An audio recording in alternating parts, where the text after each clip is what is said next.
All right, it is 7 o'clock in Gardner, Kansas. Call the meeting to order. Please rise if you're able and join me for the Pledge of Allegiance. Pledge allegiance to the flag of the United States of America and to the republic for which it stands, one nation, under God, indivisible, with liberty and justice for all. Good evening, everyone. We've got a good crowd tonight. I'm sure everyone is here for Councilman Ween's birthday today. So thank you for coming out for that. Appreciate that. Or the sweet video. Sweet video, yes. Oh, Monday night at the movies. Yes. Let's do the well, is it video queued up? We're just watching a video. Yeah. Correct? Okay, yeah. So we do have a public officials liability training video we will start with this evening.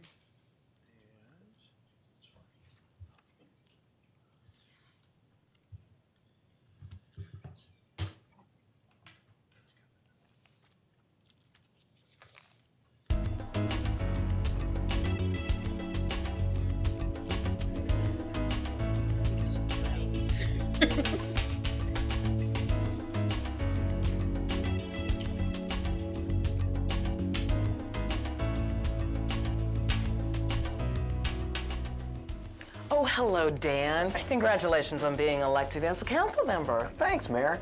I'm real excited about attending my first meeting and being sworn in, although I'm a little nervous. Nervous? About what? You were elected by a landslide. Well, there are several things I'd like to accomplish, but I'll be the first to admit I have a lot to learn. I don't want to end up like former Councilman Smith. I want to have a successful term, but I don't want to end up being sued. Hi, Dan. Good to be joining us tonight. Hey, Bill. Hi, I'm Margaret Taylor. I've been a council member here with the City of Cottonwood for 10 years and mayor for the last 2. During my time with the city, we have made a lot of progress, but also a few mistakes. Certain members of the council have created messy liability situations that have cost the city a great deal of money, hurt our public image, and stalled important projects. And in some situations, elected officials have paid personal liability claims out of their own pockets. The purpose of this video and accompanying handbook is to help you avoid the mistakes that can lead to liability and identify best practices that will allow you to be successful as an elected or appointed official. CIRSA presents In the Scope of Your Authority, Preventing Public Officials' Liability.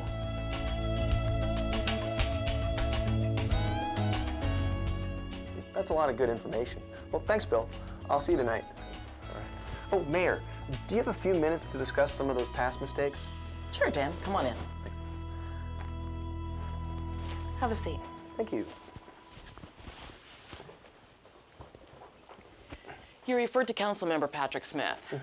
He promised during his campaign he would never allow Megamart to build a store in Cottonwood, and he was pretty vocal about it.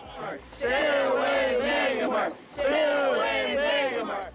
I've had similar opinions about giant retailers, although I haven't been as vocal as Mr. Smith. Where'd he go wrong? Well, I don't think he ever accepted the fact that as an individual council member, he really didn't have the authority to act on his own. That's why Smith was never able to get anything done. He was pretty vocal about the few issues he was interested in, but rarely worked to build consensus within the council. Dan, pretty much everything we do requires collaboration within the framework of our council. Elected officials can't get anything done as individuals. I see your point. So the first lesson is to think and act in terms of we, not I. Apart from a few duties vested in the mayor, the laws that govern our city don't give any powers to individual council members. We've got a diverse council with a lot of different perspectives, and we can only accomplish our goals by working together. Now that you've been elected, your role changes dramatically. You're no longer an outsider promoting your own agenda. You now have to work with your fellow council members to accomplish the city's goals as a collective body. Let me ask you more about Councilmember Smith. The Megamart deal, it was approved by the council, although by a close vote. What problems did Smith cause? Remember all of his anti-Megamart statements? When it came time for us to actually hear and act on Megamart's land use application, he should have recused himself. So he shouldn't have voted. That's right. He shouldn't have participated in the hearing or voted. Smith had made it well known that he was aligned with the Megamart opponents. When we're acting in a quasi-judicial capacity, such as when deciding on a land use application or liquor license, we must be fair and impartial. We can't do that if we've already made up our minds before the hearing. Councilmember Smith had made it clear that he opposed the Megamart application. He was not acting as a fair and impartial decision maker. Fortunately, the Megamart application was approved by a small margin. Otherwise, the city could have been accused of a due process violation. Due process? Yes, the U.S. Constitution guarantees the right to a fair hearing as part of an applicant's due process rights. During my campaign, I talked with a lot of my neighbors who are also anti-growth. I expressed to them my concerns about protecting our small businesses from giant retailers. Will that prevent me from voting on similar issues? Well, the question is, if one of those big retailers comes before the council with a land use application, can you be fair? Can you make your decision based only on the evidence you hear and the requirements of our land use code? And can you set aside your previous discussions with your neighbors? I can't ignore my neighbors. They elected me to represent them, not ignore them. I'm not saying ignore your neighbors, but when an application is pending, you should not have discussions with anyone outside of the hearing. Our city attorney calls these discussions ex parte contacts. Your decision in a quasi-judicial matter must be based on the evidence presented. So when your neighbors want to speak with you about a pending application, explain to them it's inappropriate for you to talk about the issue outside the hearing. Suggest that they come to the hearing so their concerns can be heard. Well, last year I called Councilman Miller and asked him to vote no on the pit bull ordinance. Did we engage in an improper ex parte contact? No, that was a different situation. The council's consideration of a pit bull ordinance was a legislative matter. They were not dealing with the rights of a specific applicant under an existing law. The council was considering a new citywide law, so they were acting as legislators. Lobbying and other ex parte contacts are acceptable in the legislative context. But when you're in a quasi-judicial role, you've got to think and act more like a judge and refrain from engaging in or allowing ex parte contacts. It makes sense when you put it that way. It's important not to base my vote on my biases or prejudice and only consider the evidence presented at the hearing, like a judge. Exactly. The other thing to keep in mind is to make sure you have no conflicts of interest when you're voting. If you were appearing before a judge and you learned he had financial or other conflicts of interest, you'd expect him to recuse himself, wouldn't you? Well, sure. Well, people who appear before us in a quasi-judicial matter expect the same. To be unbiased decision makers, we must be free from conflicts of interest. If we do have a conflict, we need to declare it, recuse ourselves, and not participate in the hearing or decision. I think I understand. I think I recall reading in the paper about another incident involving Patrick Smith. Oh, that was probably the lawsuit involving our library expansion. The council had selected a very qualified contractor to manage the project. Smith was always hanging around the construction site, thinking it was his job to micromanage the project. Needless to say, Smith ended up in a verbal confrontation with the contractor. Things got personal, and Smith started talking to other council members about terminating the guy's contract. He also spread some vicious personal rumors around town about the contractor. That wasn't very smart. Did he get the contractor fired? No, but the contractor sued Smith personally for defamation. Our insurance company declined to defend Smith because it was alleged he was acting outside the scope of his authorized duties and acting in a willful and wanton manner. So that's why Smith had to pay for his own legal defense? Yes, he was not acting within the scope of his authority as a council member when he started those vicious rumors. I heard he had to take out a second mortgage to pay his lawyers and a large settlement. Smith learned his lesson the hard way. Being outside the scope of one's authority or acting in a willful and wanton manner will result in a loss of liability protections and insurance coverages. That's good, thank you. Now, Patrick Smith isn't the only elected official who's gotten himself in some trouble. Our former mayor, Joe Appleby, put himself in the middle of a personnel issue. I think I remember this case. Tammy Williams was the director of Public Works, right? Didn't she try to stop sexual harassment in the street division? What do you think about wearing something like that to work? You guys are jerks, idiots. Guys, I've told you about this before. You can't keep doing this. Bert, I need to see you in my office. In trying to clean up the division, she fired the street supervisor, Bert Simpson. Mayor Appleby, who was drinking buddies with Simpson, was furious and made it his mission to get Tammy fired, and he succeeded. You know, your job can't be replaced. She brought a lawsuit claiming the mayor retaliated against her for trying to eliminate the harassment. The jury awarded her $150,000 in punitive damages that Appleby had to pay out of his own pocket. Wow. What were the key lessons in this case? First, don't act on the basis of personal motives. It was obvious Mayor Appleby wanted to fire Tammy Williams to get revenge for his friend Bert, and that was not in the scope of his authority. Second, we need to delegate personnel issues to the city administration.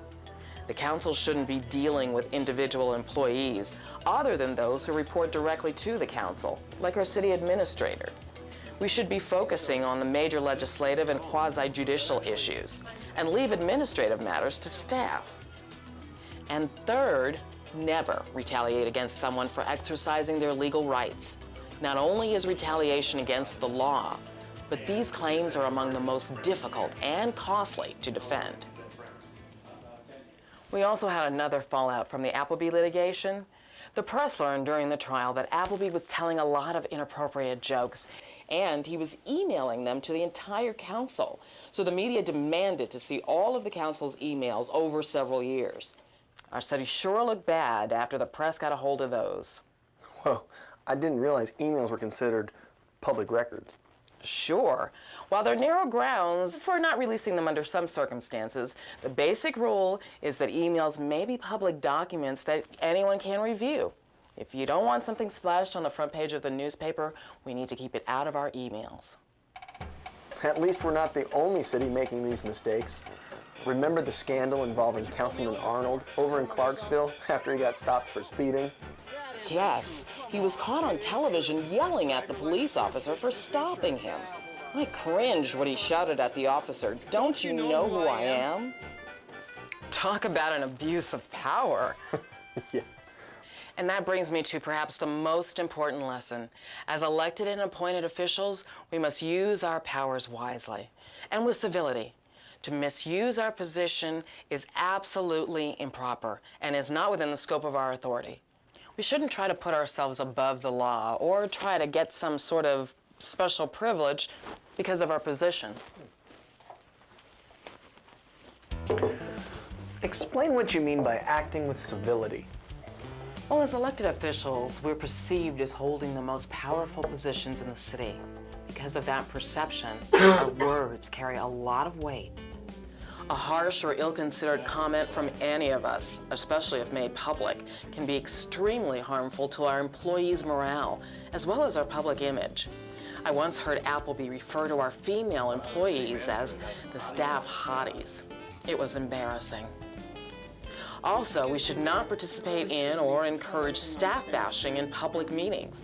We need to keep the focus on issues, not personalities. And then during Tammy's lawsuit, some of the jokes the mayor told during executive sessions were made public. We took another bashing in the press for those. Negative behavior like that can affect our entire organization. If we set a bad example at the top, we can't be surprised when it filters through the entire workforce. I'm so glad we've moved on from those days. Well, this is eye-opening and a little frightening. Do we have any protections from liability? Yes. Fortunately, we live in a state where our liability protections are strong. For one thing, we have an excellent Governmental Immunity Act. Our Public Officials Liability Handbook has a good summary of our liability protections. But to retain these protections, we must stay within the scope of our authority and not act in a willful and wanton manner. You've used those terms before. What would be considered willful and wanton? Well, the actual legal definition is found in the handbook, but basically, it's the kind of conduct that got Appleby in trouble. When he got Tammy fired, he was more than reckless in disregarding her legal rights, purposely trying to damage her career. Do we have any other protections? Sure, we have excellent personal immunities recognized by our courts when acting on legislative and quasi-judicial matters. But we do not have strong immunities when dealing with administrative problems. That's another reason why we need to stay out of administrative issues. Got it. Let the city manager do his job. And finally, we've got good insurance coverage, but that coverage only applies when we act within the scope of our authorized responsibilities and does not apply to punitive damages, as Mayor Appleby learned. I see how these are all interrelated. Best practices, liability protections, and insurance coverages. And each area calls for us to meet certain standards of conduct. As long as we meet those standards of conduct, we should be okay. I think you got it, Dan. Thanks, Mayor. I really appreciate you taking the time to share your knowledge so I don't have to learn the hard way. Thanks for your insights. You're very welcome. And one of the other best practices we've put into place is liability training. We hold a session every year for our council members, boards, and commissions. We have a session scheduled next month. Great. I'll be there. Great. Hey, thanks again, Mayor. Absolutely. Dan's a sharp guy. I think he'll make an excellent council member, as long as he follows these best practices. Think and act in terms of we, not I. When acting in a quasi-judicial capacity, be fair and impartial. Don't make up your mind before the hearing. Base your decision on the evidence you hear at the hearing and the applicable law. Don't participate in the hearing or the decision if you have a conflict of interest. And don't engage in ex parte contacts. Refrain from personal or retaliatory actions. Focus on key legislative and quasi-judicial issues and leave administrative matters to the staff. And maximize your liability protections by staying within the scope of your authority and avoiding willful and wanton conduct. I hope this video has helped you identify how to stay within the scope of your authority as an elected or appointed official, maximize your liability protections, and enhance your effectiveness as a civic leader. Good luck.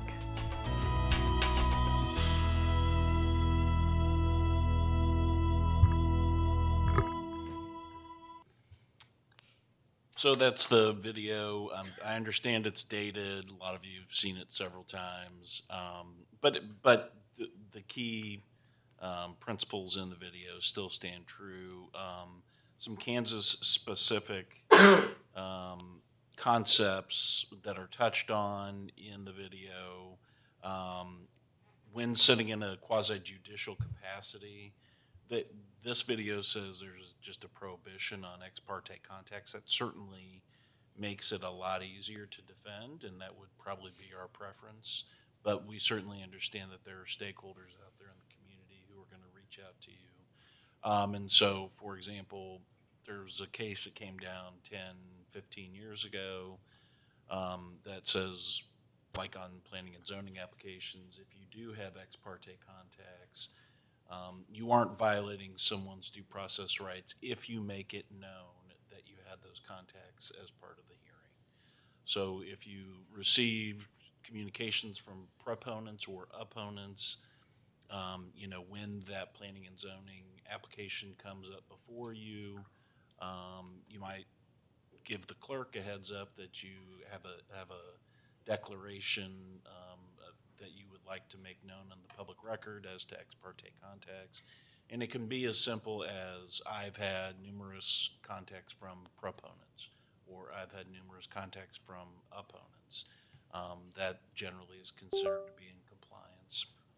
So that was a new rule that, well, new for me anyway, that came down about 10, 12 years ago, that the Kansas courts put in place. But otherwise, I think the training, that training video really still hits on a lot of key concepts that are important for you all, particularly in our form of government, about having the administrator handle administrative issues, personnel issues. So with that, we went over the body of the rest of the training segment in the last session. So if there are any questions, be happy to try and field those. If not, we can get on with the business of our agenda. Any questions, Council? Thank you. We will move to the 2027 budget presentation. Matt?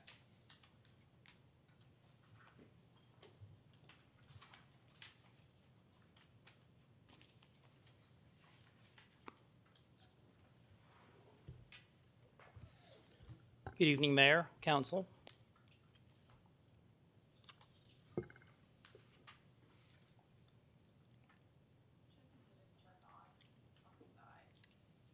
Side. Thank you.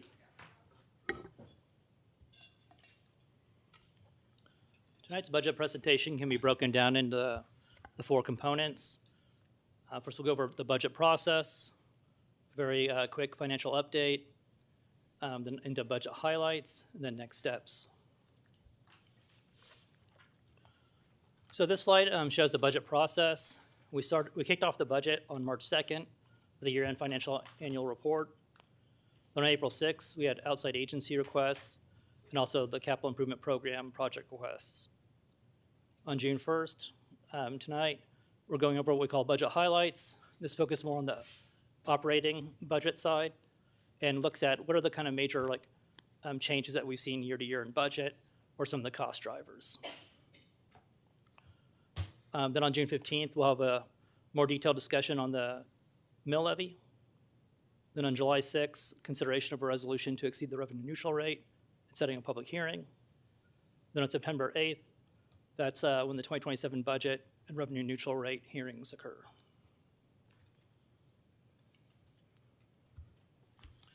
This is kind of a quick update on the general fund and how it looks after we've modeled out both all the capital requests and also operating requests. The graph shows basically expenditures, and then the line is the fund balance and how it declines over time. We've already gone through multiple rounds of budget cuts while developing the 2027 draft budget in order to develop a budget that met target fund balance levels. The city has a target fund balance of 30% of expenditures. The fund balance at the end of 2025 was 43%. It's projected to drop to 35% by the end of 2027 and 18% by 2031. For years, we've been intentionally spending down our fund balance towards our target fund balance. As we approach it, we're taking steps to ensure that we come in for a soft landing. This means when we get to the end of the forecast, we want to make sure that our recurring revenues and recurring expenditures are structurally sound.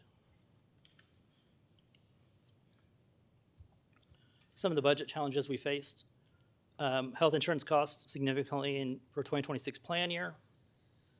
We won't know the cost for 2027 until October, November timeframe. After discussing with CBIZ, we're assuming a 10% increase. Technology costs have increased over the years. We've added more to our cybersecurity. We've increased annual licensing. That's FTE count, but also costs have escalated as well. We've added modules onto our ERP system, Central Square. These costs are now fully reflected in the 26 revised budget and the 2027 budget.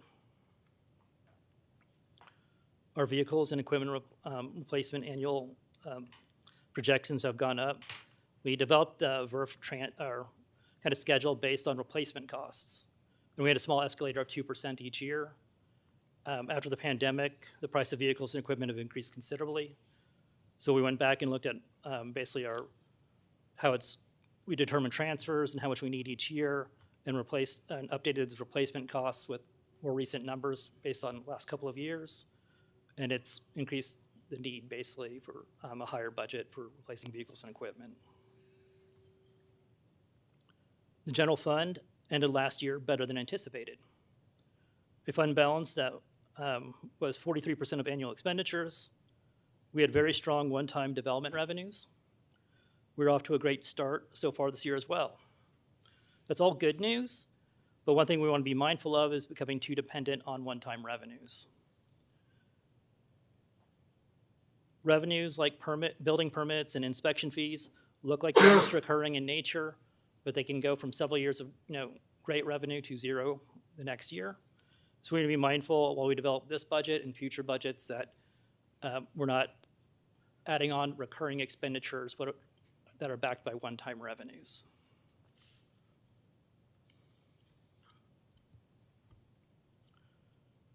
We're requesting a 3.5% merit pool for civilian employees and 4% step for sworn officers. What this works out to be is about a $403,000 impact to general fund and a $200,400 impact to other funds.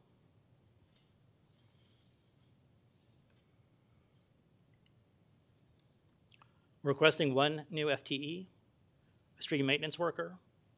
This additional street maintenance worker is part of it goes along with a request for a new milling equipment machine. And the machine we paid from infrastructure special sales tax. The new FTE would come from general fund. This is part of an expanded street maintenance program where we believe it's more cost efficient to perform certain repairs in-house rather than outsource them. Then also on the slide, we were recommending several promotion/reclasses. We basically looked at these positions, did an evaluation of the complexity of their duties compared to other positions. We're recommending changing some of the pay ranges for those positions.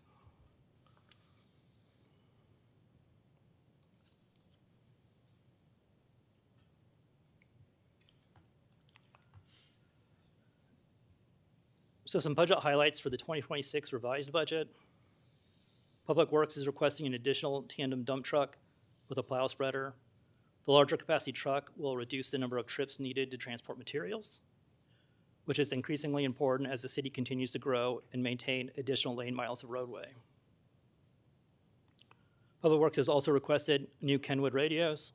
They'll continue functioning when cell towers are down. The city already uses these radios in police vehicles, and other Johnson County and municipal governments use the same system. Public Works' current equipment can't reliably reach all areas of town, and they can't communicate effectively with police radios. The revised budget includes a one-time cost of $23,450 to migrate municipal court system operated by Tyler Technologies to the cloud. Annual operating costs are expected to remain unchanged.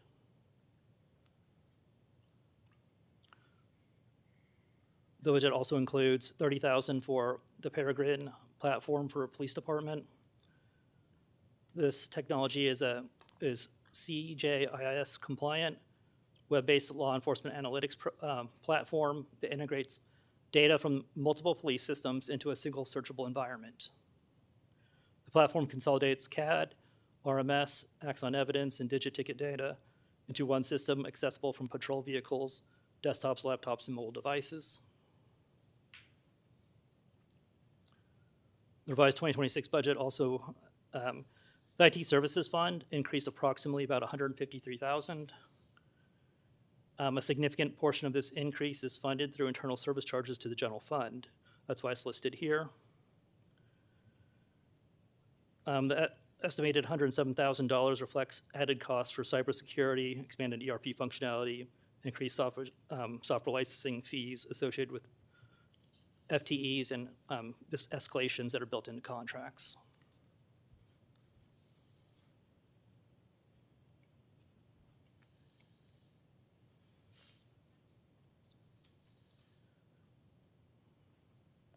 The revised budget also includes $88,000 for improvements to the former electric distribution building.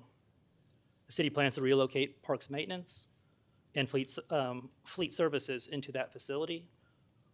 The funding for this improvement would be split between parks maintenance budget and fleet services fund, and then the majority of the fleet services fund is funded by the general fund.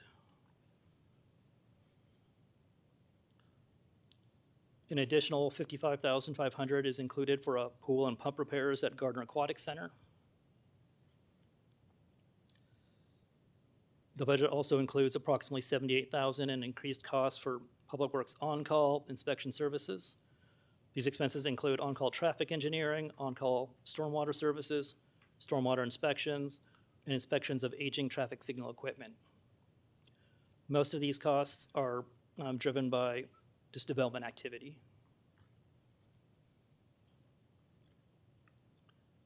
The city's current phone system will not work on new telecommunications infrastructure. We'll be forced to change systems in the future. This project is to get ahead of that forced change. The 300,000 is a very preliminary number. We will work to find a solution that brings that amount down. For right now, it's just a budget placeholder. Could you repeat that, please? Oh, that $300,000 number, that's a preliminary budget number, kind of a placeholder. We're working to find different solutions that can bring that cost down. And the reason? I wanted the reason. Oh, telecommunications infrastructure has been changing, and they want to switch us to the newer infrastructure, which our old system is not compatible with. So at some point, we're going to be forced to change. It's, do we change it now on our own timing, or do we wait till we're forced to change? Thank you. Moving on to the 2027 budget. As I mentioned earlier, we had a request for a new street maintenance worker. We have the merit that was 3.5%, and then 4% step system. Works out to be a $403,000 increase. We're estimating health insurance increase to be about $330,000. The transfer from general fund to VERF is an increase of $222,000. And to go a little bit more into detail on that, the VERF fund budget increased from $465,000 to $676,800 in 2027. Approximately 60% of that VERF budget comes from general fund. The estimated transfer in 27 from general fund to VERF is about $410,000, which is significantly higher than the $188,000 transfer in 2026. And the increase is driven by two factors. One, the increased cost that we mentioned earlier, but the other one is it goes back to 2024. If you remember, we had to replace a street sweeper and had a very long lead time on it. So we asked council, even though it's not scheduled till 2025, we wanted to order it early. Under Kansas law, if we have a contract to basically order early, we record that entire expense in 2024. There was no money in the VERF fund for that, so general fund paid for it. So general fund paid for something that the VERF fund really should have been paying for. So then in 2025, there was no transfer from general fund to the VERF fund. And then we reduced the transfer in 26 from general fund to VERF fund to compensate the general fund for that early purchase. So now it looks like we're going up $222,000 in the general fund transfer, but it was returning back to a more fair allocation when the previous years were reduced due to that early purchase. And then finally, general funds getting a little bit more impact from the risk services fund, mostly due to workers' comp increasing.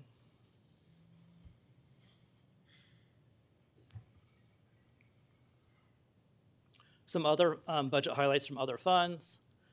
We're expecting bulk water costs to go up about $575,000. There's $150,000 for a new trailer jetter for line maintenance, $75,000 for a new dump truck for line maintenance. If you remember, we had increased wholesale electric costs last year of about $1.8 million. We're expecting that to only increase in the future. That $1.8 million has no offsetting revenues, so that is directly coming basically out of fund balance. Between that and the debt service that we'll have coming online for all the planned capital projects, the electric utility will need to consider raising rates in the near future. Staff is recommending a new electric rate study start this year. $200,000 to replace a vacuum excavator for the electric utility. And then the previously mentioned new milling equipment coming from infrastructure special sales tax fund at $378,000.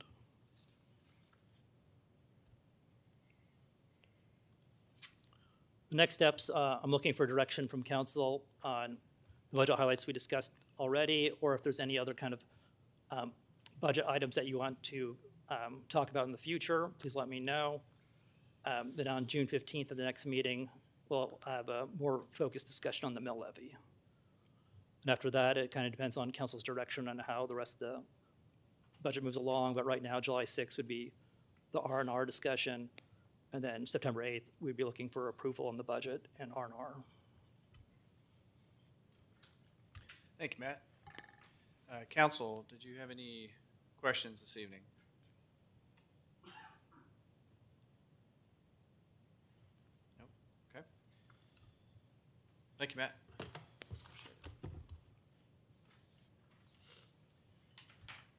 All right. No public hearing tonight. Do you have time for public comments? And if you are here to speak regarding the data center, we will open it up for public comments when that item comes up here in a few minutes. But if you have other items you'd like to talk about, you're welcome to use this time to make comments about city matters or items on the agenda that are not part of a public hearing. If you wish to come forward, please limit your comments to 5 minutes or less. There is a 5-minute time clock on your left. With that being said, come forward, state your name and address for the record, and the podium is now open.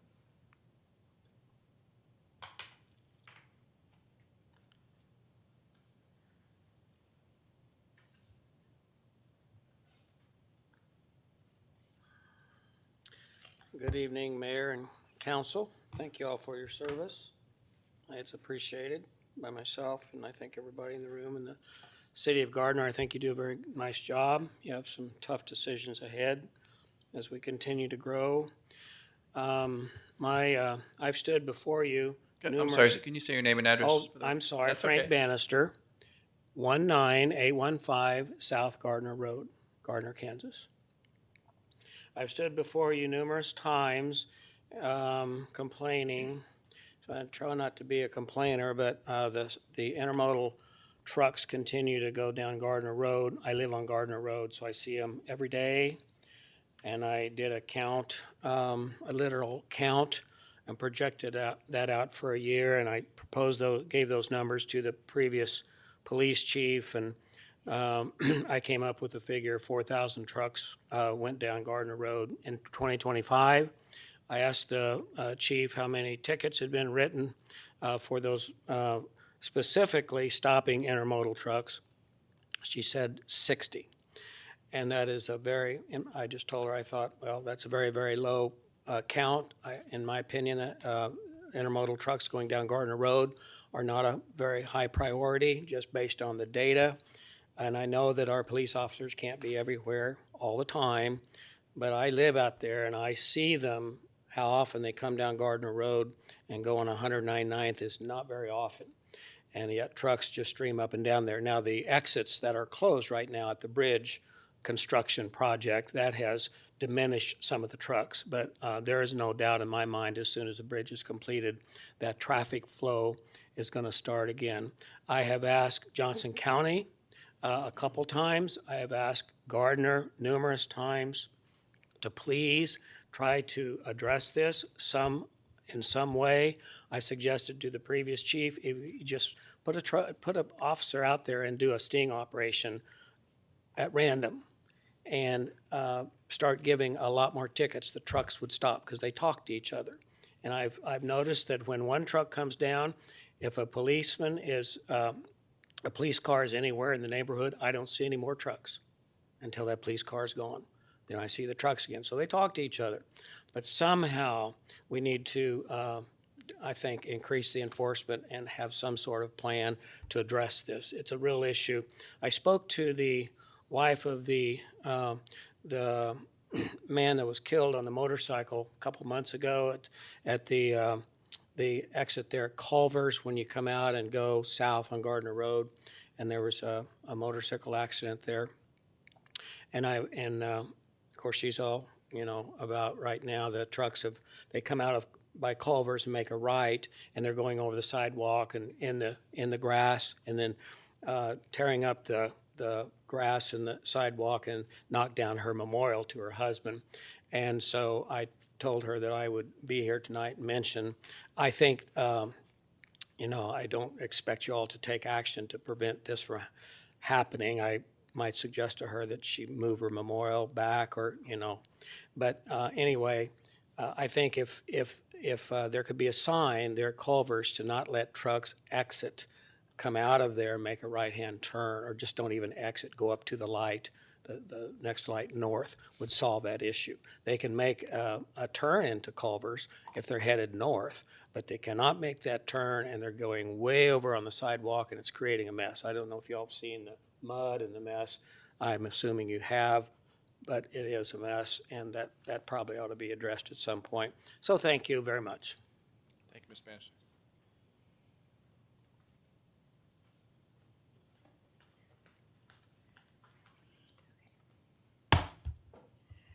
Okay, my name is Carrie Schmidt, and I live at 30125 West 187th Street in Gardner. I'm here today because you are discussing a moratorium on data centers tonight. 7 out of 10 Americans are against constructing data centers in their local area, and it comes as no surprise that I'm one of the 7. I know that some of you only like to talk in data and facts.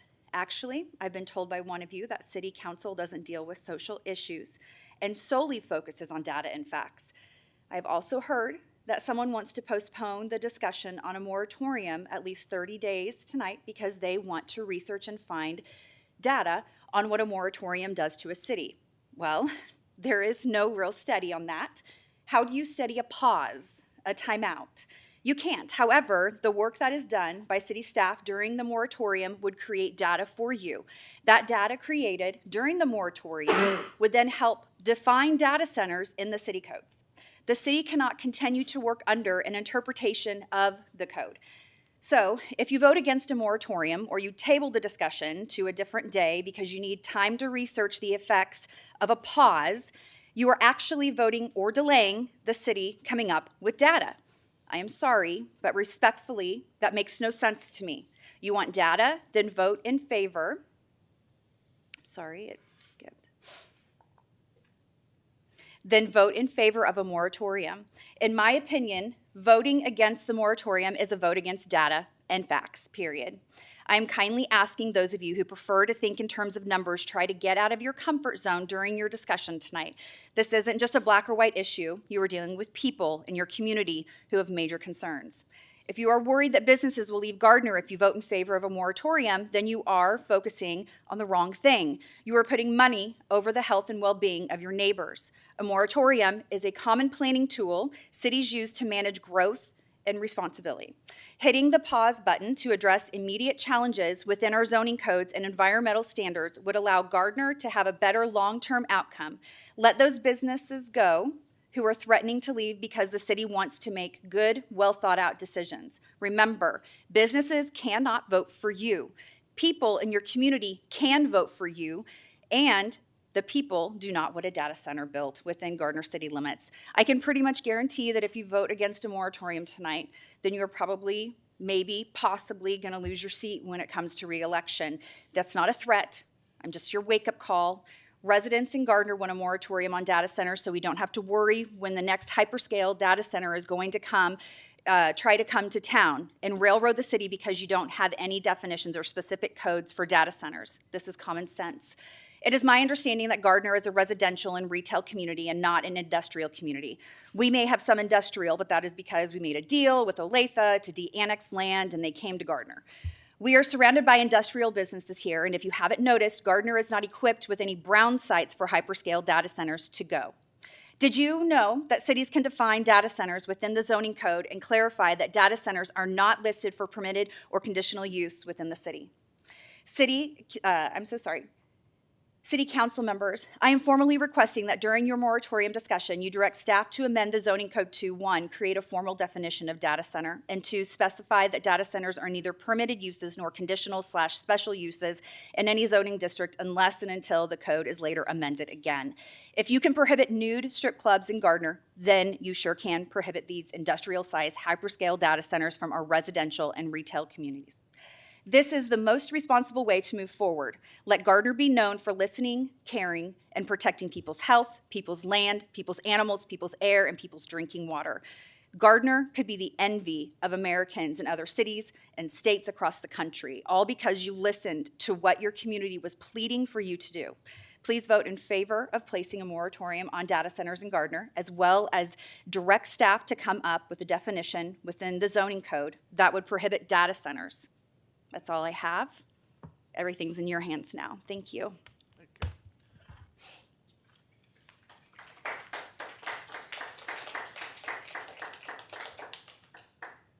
if you'd like to talk about data centers, why don't we go ahead and open it up right now? So feel free to step up. You want to do consent agenda? We'll restart it.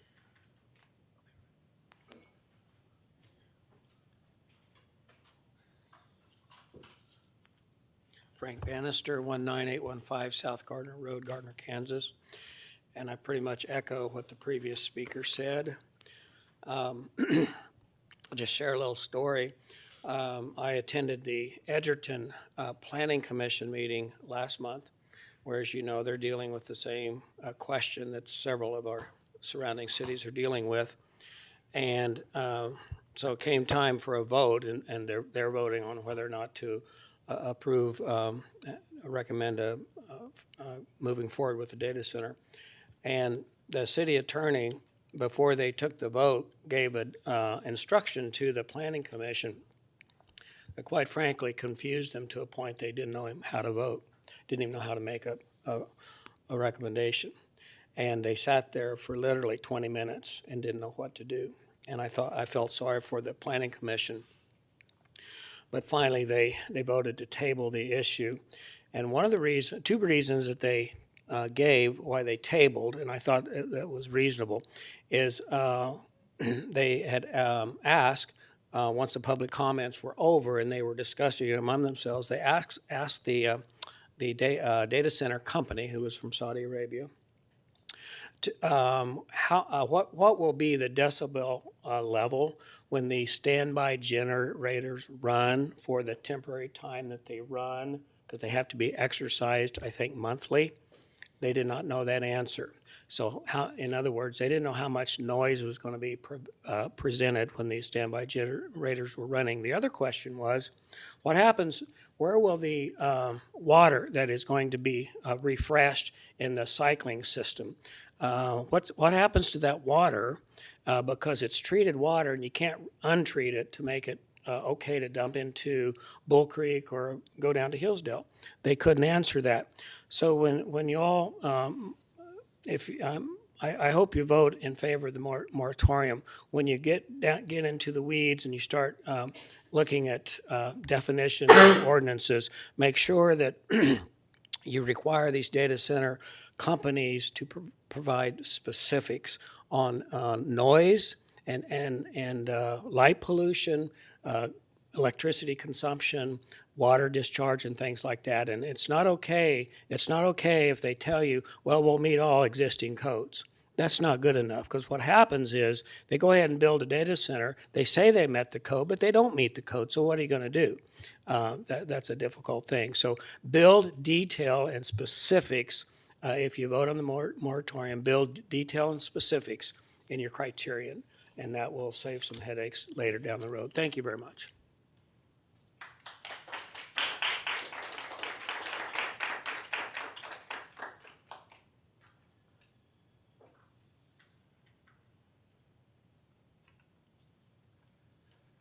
Hello, my name is Michael Dressler, 217 West Colleen Drive, Gardner, Kansas. A moratorium, I think, is a great idea. It's something that should definitely be considered by the council. We've spoken at the Edgerton City Council meetings there as well, and doing everything we can, because the one that they're talking about putting in intermodal is every bit as close as the one that has been proposed out here. Moratoriums are not unpopular. This is something that several states are now putting into place. Georgia, Maryland, Vermont, Virginia, Wisconsin, Minnesota, Oklahoma, New York, Pennsylvania, South Dakota, Maine, and Michigan already currently have moratoriums on data centers. Phil Sarnecki, who is running for governor, and Stacey Rogers, who are running for governor, are also already calling for moratoriums for at least a 5-year period in the state of Kansas, so that we can get more data on these things before we start just okaying them and rubber stamping them on the way up.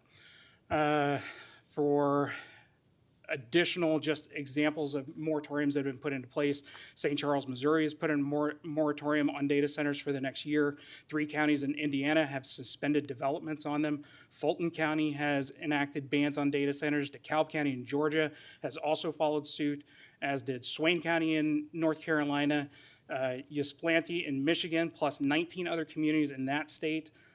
Locally here, Spring Hill has already, as you know, told them that they don't want it down there. Osawatomie's been fighting it down there as well. Festus, Missouri voted out 4 incumbent council members after they approved a $6 billion data center out there that was known as Project Cumulus. Peculiar, Missouri reversed zoning to block a $1.5 billion project for a 504-acre facility. Independence, Missouri had 2 more city council members that were ousted after that. Pacific, Missouri had a mayor that lost re-election after it, and Forestell, Missouri blocked a rezoning effort there. So it's not like we're a unique thing.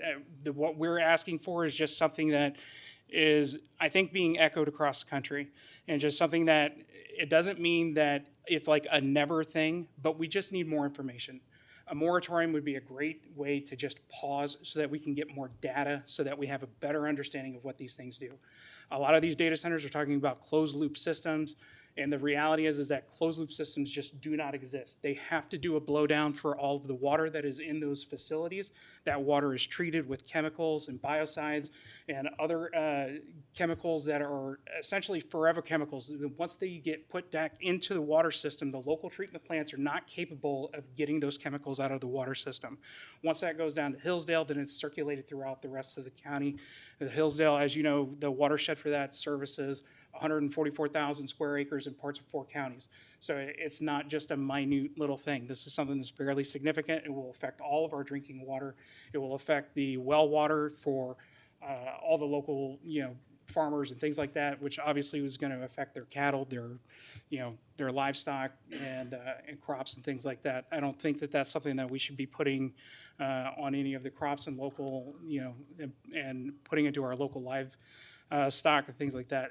It's just something that really should be considered. I hope you guys give a consideration to putting a moratorium in place on this, and appreciate your time. Thank you.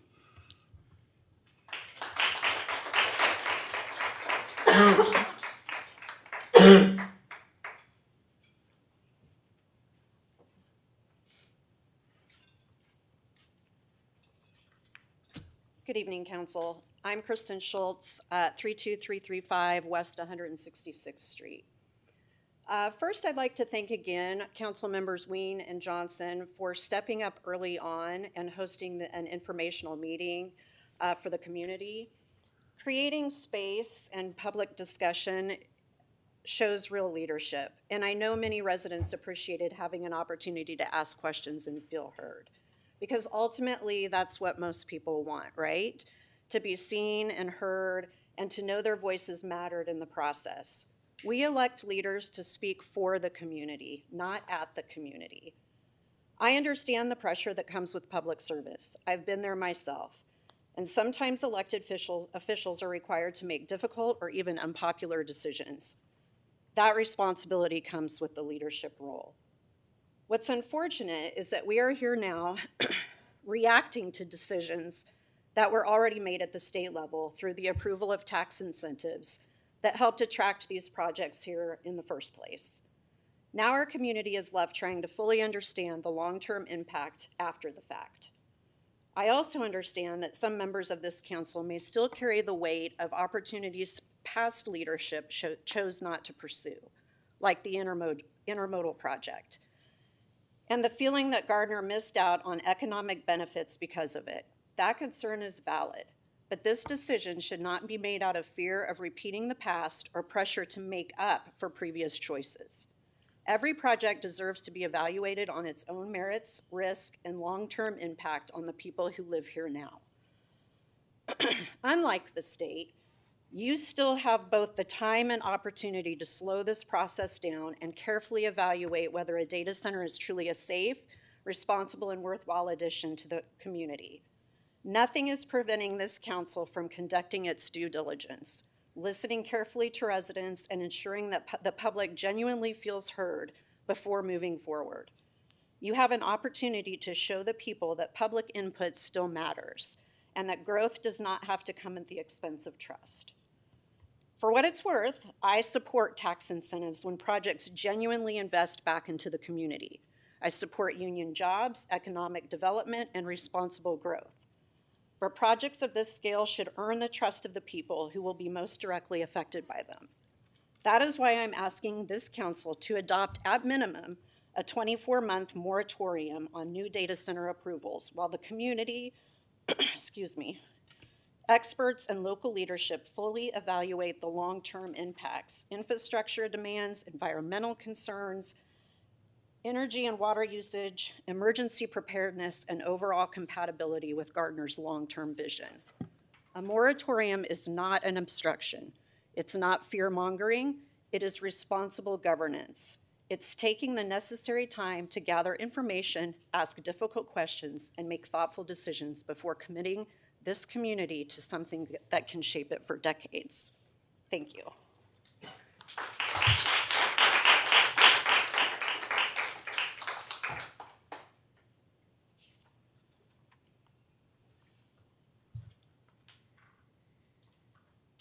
Okay, so we'll close public comment for now. And again, if you'd like to speak after new business item number 1 is addressed, you're welcome to. We'll move to consent agenda. Is there an item on consent agenda council would like to remove? Is there a motion to approve consent agenda? So moved. Second. Motion McNear, second Deaton. We approve consent agenda. All in favor? Aye. All opposed? Abstain. Consent agenda passes. No planning and zoning consent, no committee recommendations, no old business. New business item number 1, consider adopting a resolution imposing moratorium on the acceptance or consideration of applications for data centers. Mr. Prudy. Good evening. The proposed resolution is to establish a 6-month moratorium on data center applications to give staff time to further study the issue. Our current zoning and development standards may be inadequate to address the unique characteristics, demands, and potential cumulative effects of these data centers. The 6-month timeframe will give staff the necessary time to bring recommendations to the council on potential revisions to the Land Development Code and other standards related to data centers. If a consensus is established on this issue, I recommend adopting Resolution 2193, imposing a moratorium on the acceptance of applications relating to the establishment or expansion of data centers in Gardner. Thank you, Jim. Is there anyone else who would like to speak on this item?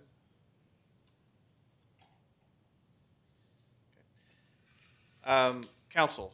I'm going to open it up to council.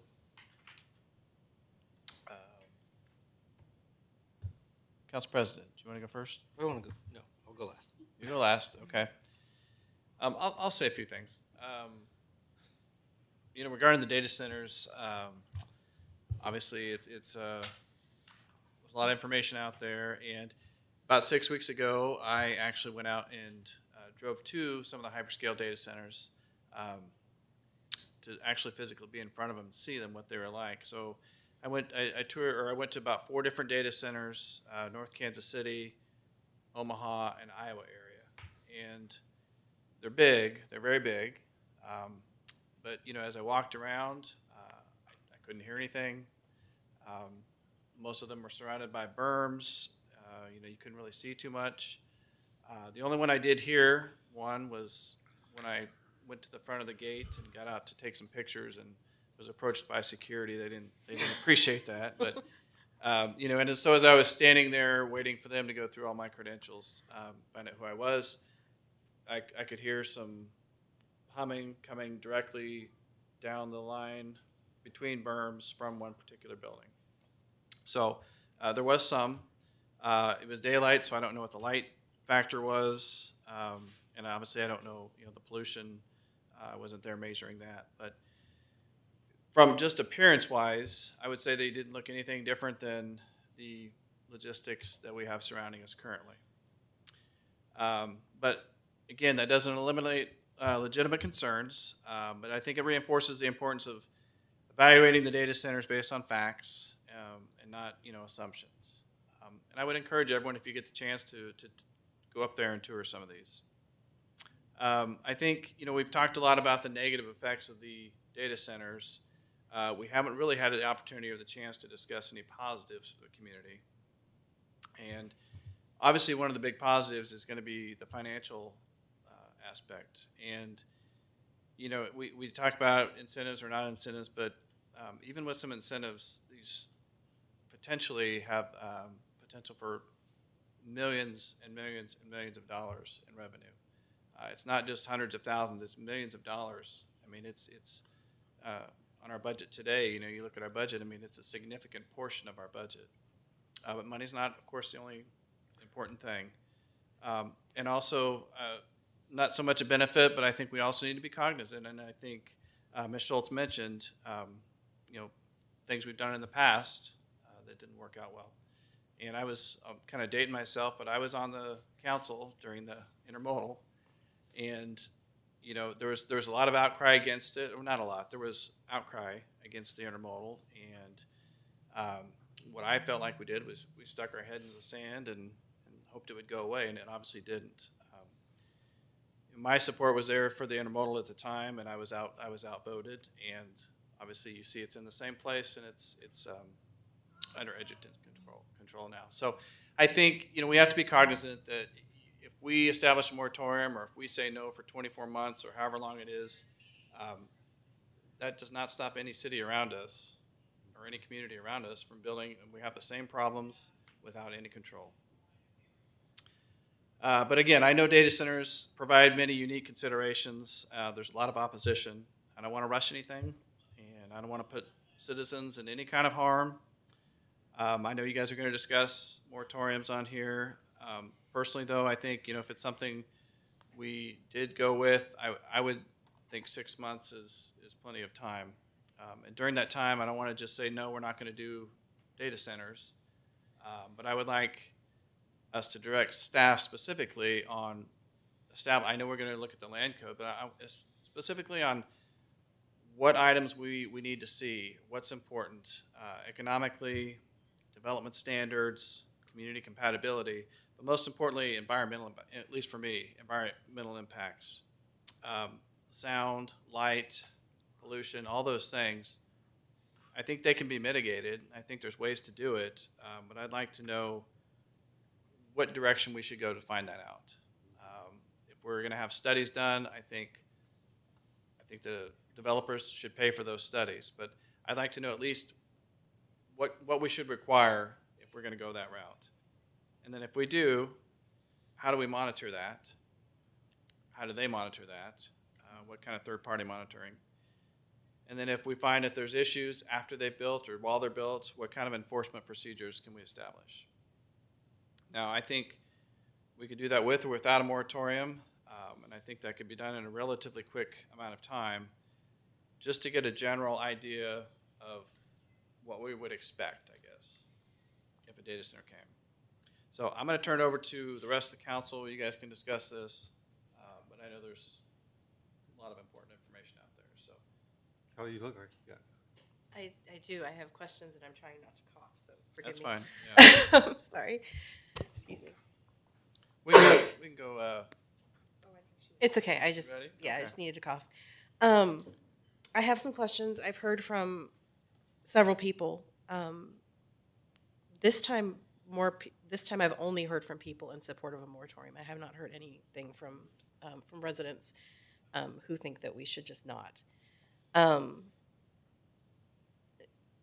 My question is kind of the flip side of yours. Is 6 months really long enough? When I was doing my own research a few weeks ago with the proposed, when we were looking at possibly having that application come through, a lot of the research that I found is traced back to either a proponent or an opponent of data centers.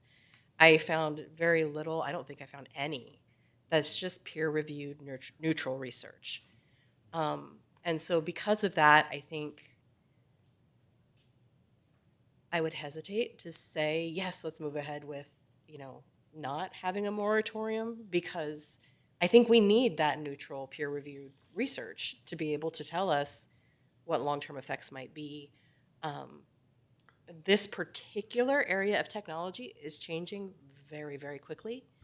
And even right now, with what might be built into a data center now, 18 or 24 months from now may be entirely different. And a lot of the issues that are being raised by people and by opponents of data centers might be mitigated given that amount of time.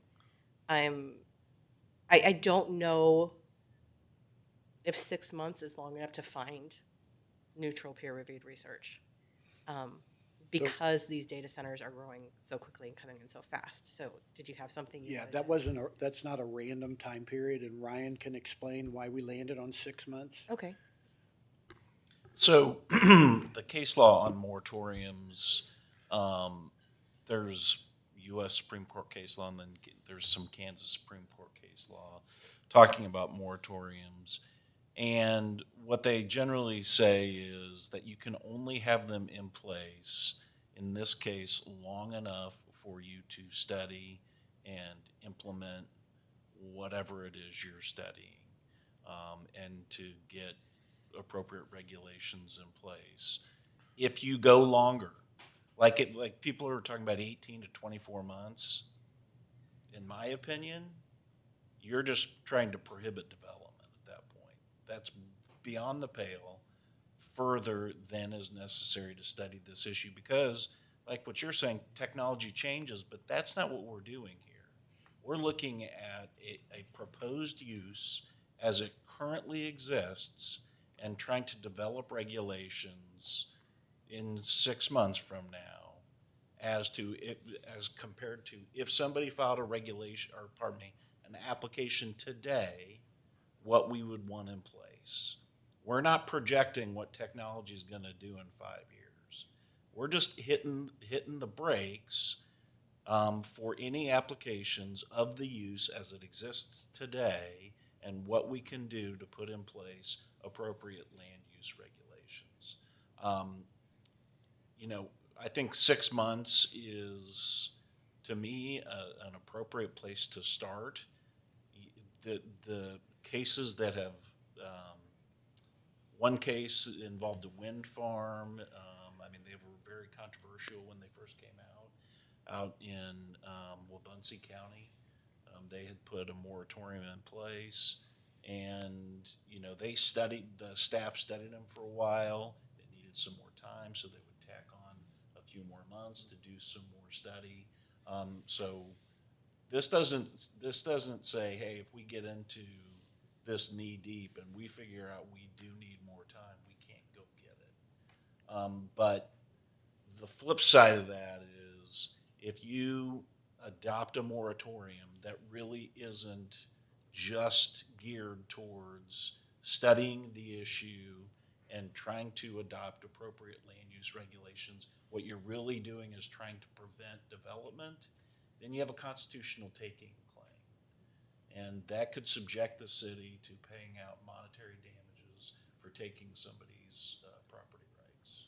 So that's why I made the recommendation I did. Taking into consideration on that, and this is referenced in the council action form. Dave and his staff and whatever outside consultants are going to have to do their work, but then this has to come through the regular text amendment process. And so that takes, Dave, how long does that take from publication to planning commission to getting up here? From the time it would take for us to actually get something drafted as far as ordinance amendments, you would be going through a process very similar to a development application at that point. So you're into I would say 2 to 3 months in that process. So you're in that 70-day range or longer, depending on what Planning Commission wants to do, and looking at the text amendments as well. So that's where it would become an interesting case, because we would have to publish public hearing just like we do on a development case. We have to go through that same kind of process, because it is a text amendment that's originating from the city. So that requires us to follow that process.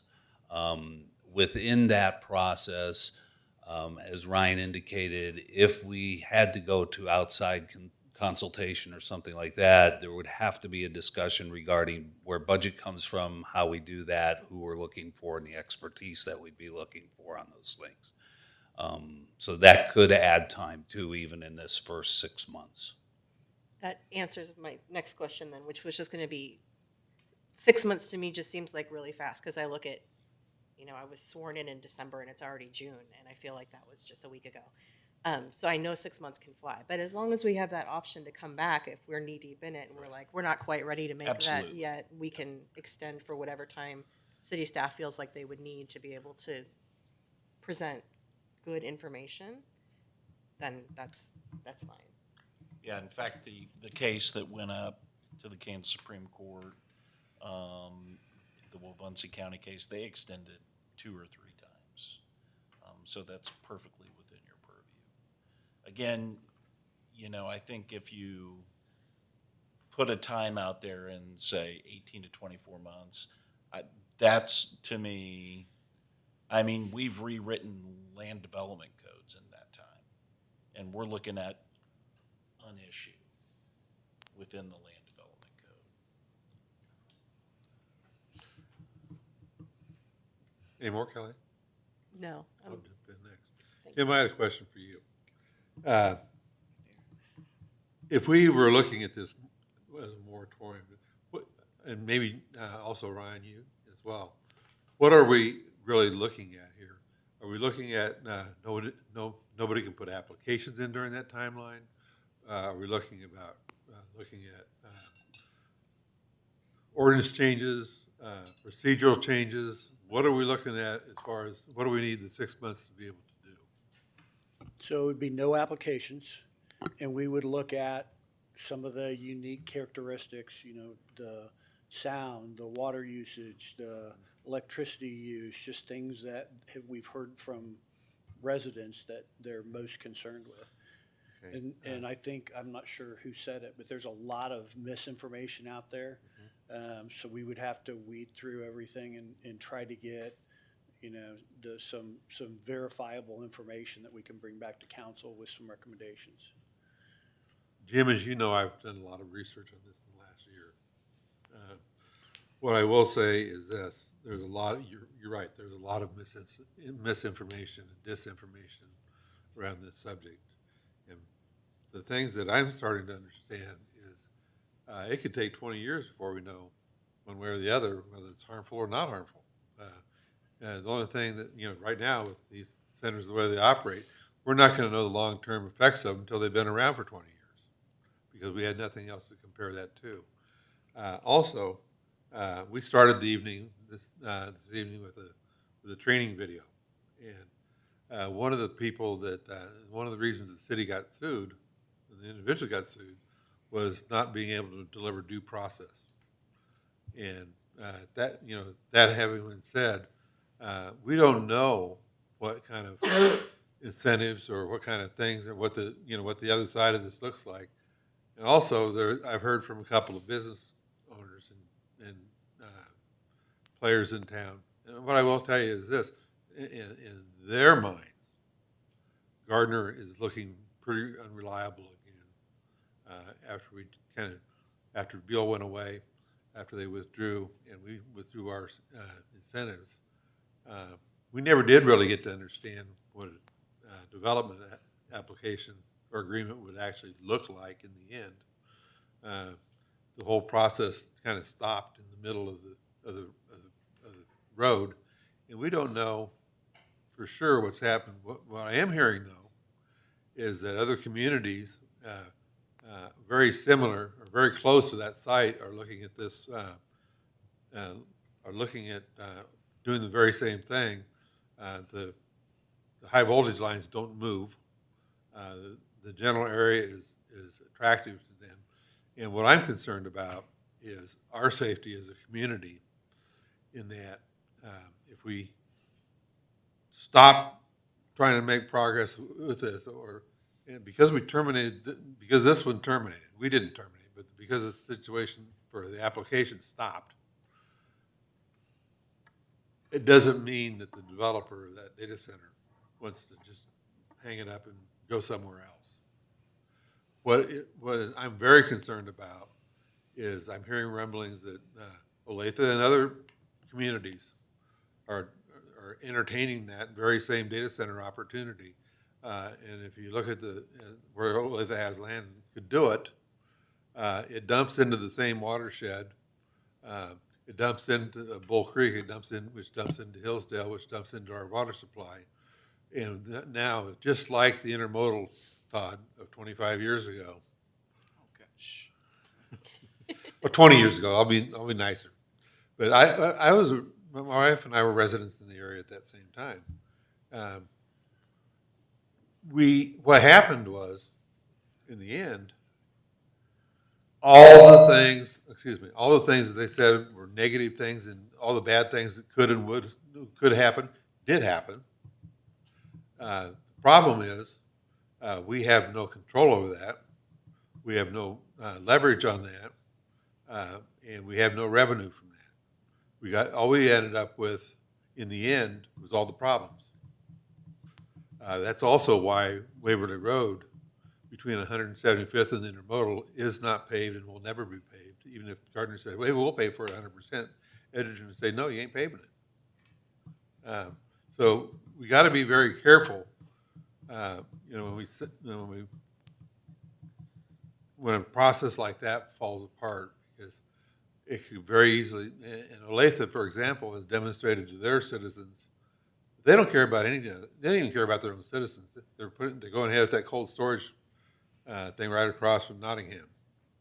So, if they're not caring about their residents, you can be rest assured that they're not caring about our community, our water supply, our safety. And we have worked, many of us have worked long and hard to make sure that that a lot of the negative effects were mitigated to the best we could. And it never just got to see the light of day. So I'm very concerned that if we stick our head in the sand and even go with a moratorium, I think we can study the benefits or the risks and the zoning and the right way to do this without having a moratorium, and keep going and be very careful and diligent as we go on down the road. Last thing I wanted to make as a comment is we have to be very careful that we don't run our business community off, that we look at revenue, that we look at taxes. The expenses are going up. I counted $3 or $4 million here tonight of new spending. Where's that coming from? And I look at this and go, there's probably some things that needs to really be taken a very close look at, and I just feel like that whole process ended before we had a chance to really understand, from a positive or negative perspective, what we needed to do. And I think we need to run the full course. The next time around, we need to have the stamina to run the full course of the process and give the process its due. So that's all I really wanted to say tonight. Thank you. Thanks, Steve. Councilman Ween? First, a question. We're saying there would be a moratorium on the acceptance or processing of applications or permits. Is there a hypothetical or where a data center wouldn't need one? It would be in an area that's already zoned for industrial, and I understand that platting for power or whatever may still be a factor, but maybe it's small enough. I think my ultimate concern, and I can get into it, I don't know if you have any thoughts on that first, if there would be an instance that a data center or a smaller one would not trip the permit or application phase. I can't think of any. I know at one point the Coleman building was under consideration, but couldn't get power there. Okay. So, and then we have Panatone, but I don't think the scale is what they're looking for. And the moratorium as drafted, it's all type of permitting. So even the building permits to improve the space. There's no way to do it. Yeah, Okay. there's just no way. Because I also, Even if they can skip a step here or there, they can't. They can't skip all of our permitting. I think the concern I have is ultimately a business goes into Coleman, let's say, and they have a server room component of it, and we say, oh, no, you can't, because that's whatever. Maybe that's not, and to the point of, oh, hey, we do 24 months, that means that And I understand somebody's in Coleman already or whatever. I'm just concerned about a smaller business who, I mean, Mark and I work next to data centers in our building that we don't even know are there. I don't know if there's. I'll just quickly comment on that. There's a difference between the principal use data center and what I would call an accessory use type data center. So you're correct. There are a lot of different businesses out there that have servers and storage elements to them that they'll even refer to them sometimes as a data center or an operable data center for their business. That would be a differentiation in the accessory part of it versus a principal use. What we're probably talking about mainly here is that principal use data center, where it's a single use facility designed to, have storage and server components that are serving those corporations that are accessing that equipment, and they're basically leased to different corporations. Okay, so you don't think that this moratorium would impact those applications? We would look at the principal use first of the building and then see what kind of minor role or what the facility is actually doing, and that would be an interpretation we would look at. I think I'm going to clarify a little bit, and Ryan, if you want to, if you disagree with this, go ahead and tell me. We're always receiving phone calls and inquiries on things. We encourage discussion before application to understand fully what the use may be, what their components of uses are. This moratorium would not prevent somebody from calling us and saying, hey, we're thinking about doing these things. Staff would likely still sit down as a resource with them to walk them through the code, have them understand the conditions under which we're in and what they're trying to do. So we would still have exchanges, and that's where we would determine whether that application would fit under the parameters of the moratorium or not. So it would be an individual case by case. There's nothing here that says I can't get a call from, and we get calls from people wanting to do all kinds of interesting things, right? So our job at the staff level is we have to entertain that call, but yet set the context in which to understand whether that may be viable or not be viable. Okay, so. Section 2 of the moratorium speaks to the primary versus accessory use issue. And so the facility, the primary use has to be kind of the data processing. And I'm going to expand a little bit on what Jim has said about these situations too. In the case of our industrial zoning, we have very little land as a percentage of the overall community that is actually zoned industrial, M1, M2. We have already made an administrative interpretation as to where data centers fit, that they would have to be in that M1 or M2 category based on our interpretation of the code and similar uses that we see as components there. So that element of it is intact as well right now. Anybody who would call me up, I would say, hey, you're going to have industrial zoning. So what Mr. Pruding is talking about is in those existing situations like Coleman and there where you have an existing building, the likelihood is that they would come in with their request. We would look at that request. They would likely also have to have some sort of deviations from some of our site planning and other elements which would trigger a public hearing process potentially in those land cases.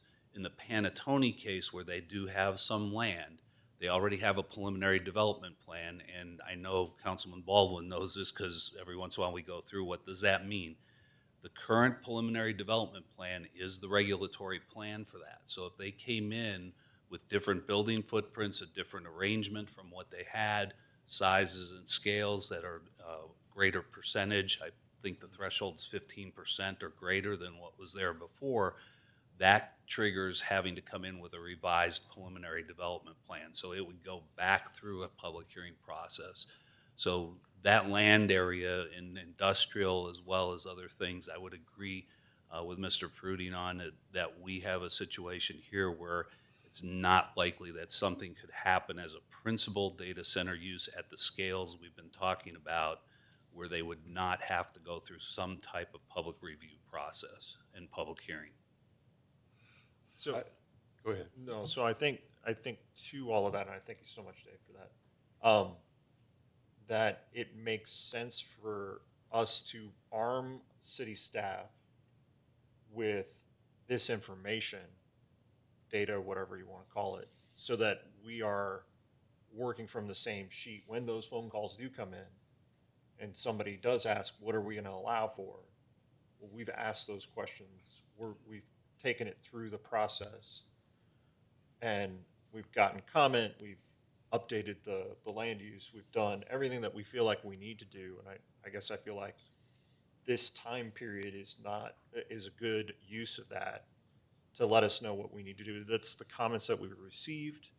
And I understand we've had 2 years to 18 months and I think that forcing us to do it in the time frame that we need and forcing staff, to come up with something in 6 months is the right pressure we need to put on to have and to continue down this process to understand what it should be. So if we have to extend it after the fact, that's fine. I think just continuing to have that discussion and understand what we would want or demand for this type of development, I think is a useful case. So if I can just very quickly on that, and I just want to make a comment, a couple things. That's why essentially it's so critical when we have these discussions, as well as when you make decisions about land use cases.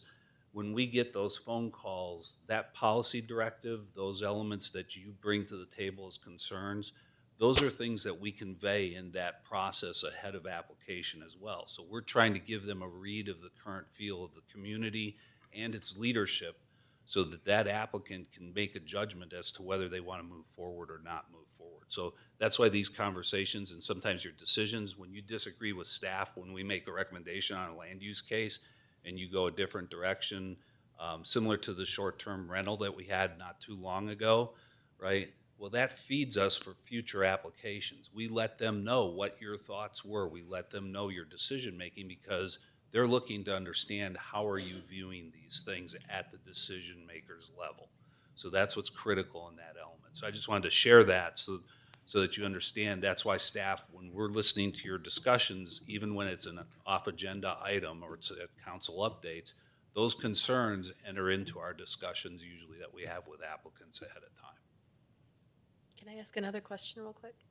If we were to not do the moratorium and not go that route, would that research and possible revising of codes and ordinances, would that still be happening? Yes, Yeah. So even if we didn't do the moratorium, you would, correct. it wouldn't, sorry, I know doesn't city staff preclude is it. like super busy. I just, like it would still be a priority. It wouldn't just get Yes. shoved to whatever is more important right now.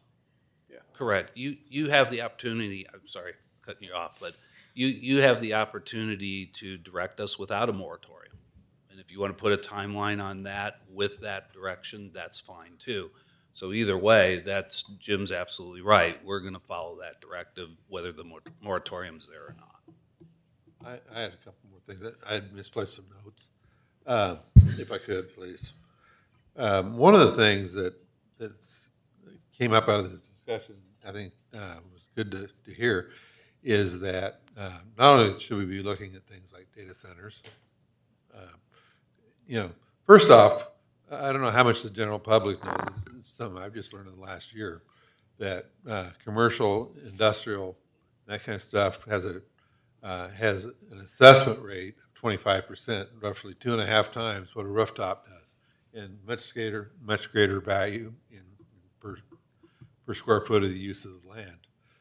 That's a massive increase in revenue and can offload the responsibility or the load on the residents. So, it is in our best interest as a community from a revenue point of view to have commercial and industrial development. Now, where is that? Where does that need to be? And I think if we are going to direct staff, I would very much like to see, and I just see the consensus of the governing body. Do we want to be part of that determination of what land use is? I think we should. Have a direct input with staff in some kind of working session or something. I mean, what do you guys think? Well, okay, but there is a statutory process for that. I understand. It has to go through planning commission with the recommendation up here to you. For codes? No, for the land development code. Oh, yes, it absolutely does. The thing I'm kind of wanting to kind of get out here is data centers are a big boogeyman right now. And as I thought about this, if you break it all the way down to the very basics, personally, I think data centers are not a good idea. I don't like them. I'm not a fan of them. However, at age 70, I do remember what it was like before then. I think as a society, we have some decisions we need to make. If we don't like data centers, if we don't want data centers, that's a great thing to not want. But if we don't want data centers, then we should also realize that social media, web browsers, Google Eats, mobile meals, shopping experiences like Amazon, all those kinds of things, data centers are what make that magic happen. So if we don't want data centers, then as a society, we need to make a decision to give up all the smart applications that everybody loves, or thinks they love. I can remember over half my life, we didn't have them. And I can tell you, I do not miss that. So that having been said, we are where we are, and other things that fall into the thing are things like nuclear power plants, power generation, oil refineries, cracking of oil.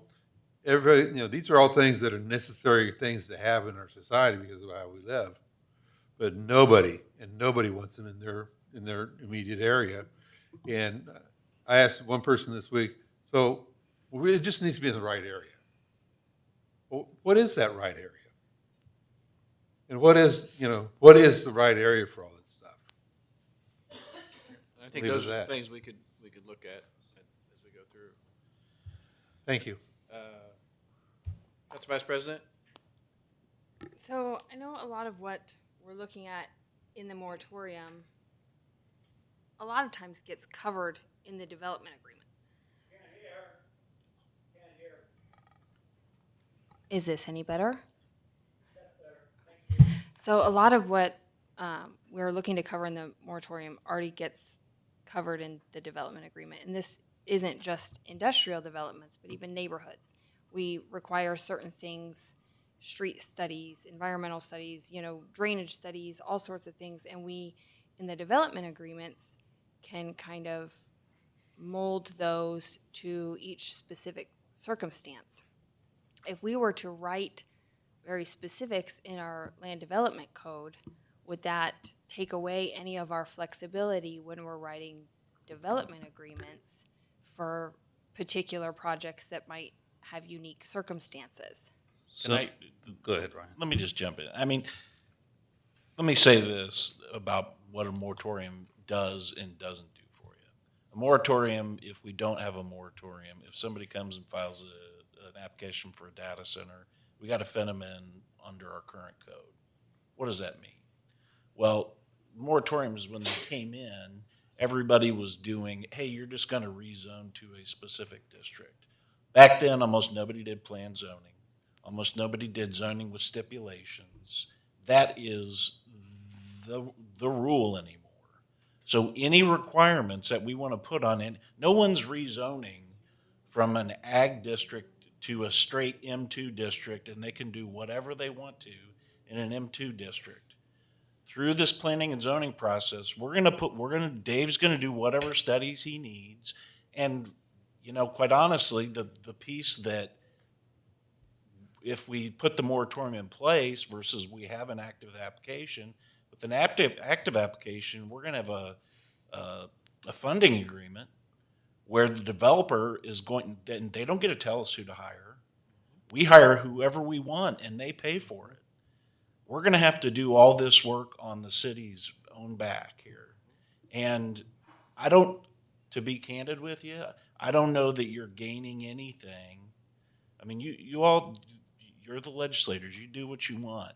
But I don't know that you can't achieve anything you want to through stipulations, through planned zoning that you could have by doing this in-depth study with the moratorium in place. That's my candid assessment, but the one potential benefit to the developer, but again, I don't think it's anything you can't fix by putting appropriate zoning stipulations and plan zoning conditions in place. You can set berming, you can set setbacks, you can set ongoing monitoring, you can set all that in the development agreement.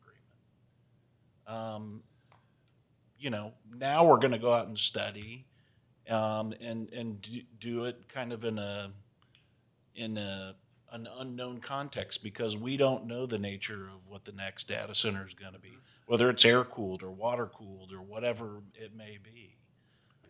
But the way I see it, those are the pros and cons of having a moratorium in place versus waiting for the next application to come. And I know Dave and his staff, even we don't have an application right now, I don't think, but they're not going to stop working and figuring out what's best for the city in the interim. And if they want to bring forward, amendments in that meantime, he's going to tell you should do that. So I'm going to piggyback a little bit on what Ryan is talking about because of our planned development districts, and not only because of that, but because of the nature of our code. We're also a form-based code. So we have not only the traditional land use elements, like Ryan was talking about, where it was typically what zoning does this fit into. That's part of the process, but we also do have design criteria and design guidelines based on building types and sizes and what they're used for. And so when we start looking at that, there's a whole variety of elements already built into our code on buffering and sound elements. What the planned district allows us to do is sometimes exceed those elements. So we may be looking at something that is a particular use where sound is a concern, for instance. That distance buffering or the size of that buffering and the way the buffering is handled in the planned development process, we can stipulate and go ahead and put conditions on there that are actually greater than what our code allows at this point in time. What's nice about that is we can look at this thing as a case-by-case basis and the context in which those things are placed. I can share that as we were formulating with this application before the process got to the point that it did, I can share that we were looking at sound elements of this thing and setting decibels for dBAs as well as dBZCs, and we were also looking at monitoring those things and setting up monitoring stations. In many ways, we were beginning to look at it as staff as a similar situation as to what they do with quarries, where they have seismographs set up on site to monitor, the activity of blasting at those quarries. But we were looking at it from sound monitoring so that we could look at actively what was going on. And if there were violations to the planned development process, that's on them. The developer is paying for that monitoring process. They're paying for all of those elements to make sure that happens. If we get reports that are showing that it's in violation, they have to make improvements or they risk losing out on that approval for that planned development. So there's elements of this that we were already looking at that I would say without that specificity in the code gives us great flexibility to when technology does change. We were even asking questions about what happens when these data centers at this scale become obsolete because technology has changed, that amount of server space is not necessary anymore. Now what do I do with that building and what do I do with that land? So those are elements we've already been starting to look at as a basis from this application. Can't talk to specifics tonight, but I can at least tell you that was the element of the planning review process that we were going through. You guys both very thoroughly answered my very poorly worded question, because that was basically what the moratorium, to me, feels like is what we already do with a development agreement. And by these discussions and by feedback from citizens, we know that if an application comes in, what the expectation in this community is, and we still have the flexibility to go stronger, to require more, and to make sure that the developer is paying for a lot of that research. If we pay city staff to do so much research and never get an application for another data center again, is that the best use of taxpayer dollars? When making sure that we have community feedback and council feedback on what we expect when any business comes in, whether it's a data center or any type of business or development, what we expect, and we put that in the development agreement, I'm not sure what the moratorium changes about our current day-to-day operations.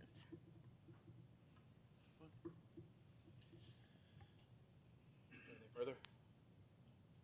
Council President? So, yeah, obviously staff's already been looking into all of this because we had an application on the table, right? So, Dave alluded to the DBAs versus DBZs.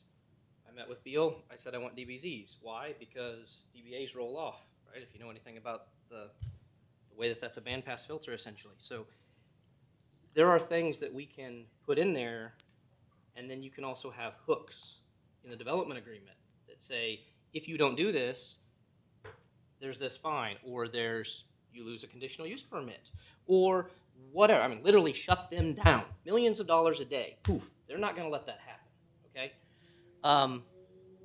We literally, what I kept getting during this entire process, before the moratorium conversation and just Beal, a lot of people are upset about the possibility of a data center, right? But the real question is, what is a data center, right? We literally had the data center, it would be an accessory use, in the bottom of Queen Mary of the Plains for 40 years, right? That's why the county couldn't sell the CenturyLink building for 5 years, because the basement was filled with data center equipment. It was old, it was antiquated, nobody wanted to move it, okay? If we say we don't want any data centers, what if one comes in the size of McDonald's and you don't know that it even has data in it? You don't want it, right? What is it that we don't really want? Well, what that comes down to are the concerns that people have brought up, right? Noise, light, just adjacentness to certain property, Effluent. right? Water usage, water effluent, electricity usage, right? So the public didn't get to see, right? You never got to hear the pros, right? Because we never got to a development agreement. But I can tell you that we were discussing all kinds of things to mitigate everything, right? I would get an email that says, you're going to ruin the water. Before they even walked in the door, we said you can't cool it with water. Off the table. Never was going to happen, okay? But that's pros and cons. If you're not going to cool it with water, what are you going to use? That's a better medium to cool things, but you got to use now air, right? So you've got essentially your car radiator, closed loop system, and you've got to have your chillers and your air conditioning units essentially. Okay, what about the blowdown or the blowout, right? That they're going to do every once in a while. We already had basically said, hey, you're going to truck that out of here to a disposal site. It's not going back into Hillsdale. We care about our water, right? We all live here too. Half of us have kids that are still in town, right? None of us want that. So we were looking at that. We can talk electricity, but it's not on Gardner's grid. So irrelevant. You know what? We had a huge benefit for that. Literally, it's on the farthest point in town from anyone in this town. Farthest corner we could put the darn buildings. And then we're going to pluck out of the air from 345 kV lines, and then we're going to get paid to do it. And we didn't have to provide them that power. What a wonderful treat, right? We get paid to not do anything. That is huge. You're talking about dollars. People, it's not just about property taxes. There's IRBs, there's franchise fees, there's sales tax, there's all kinds of stuff. Yes, there's sales tax exemption with the state right now. You have to compare and contrast the pros and the cons, right? All the cons can be mitigated. Now, would they have done it? I don't know. We never got to that point. We picked and chose a winner and a loser in this case. We never should have done that. We should have let this go through the public process, Should have been a public meeting, should have went to planning, should have came up here, and then we go, you know what, still not coming. Or, yep, we'll take it. Because they met our development agreement that we don't have today. Okay? We are not supposed to be in the business of picking winners and losers. And we 100% did that. And if you do a moratorium, you're essentially doing the same thing longer. Okay? You're saying, data centers, you're a loser. Don't come here. And the fact is, they probably aren't going to come here again anyway because we just gave them the finger. Right? We threw that in their face.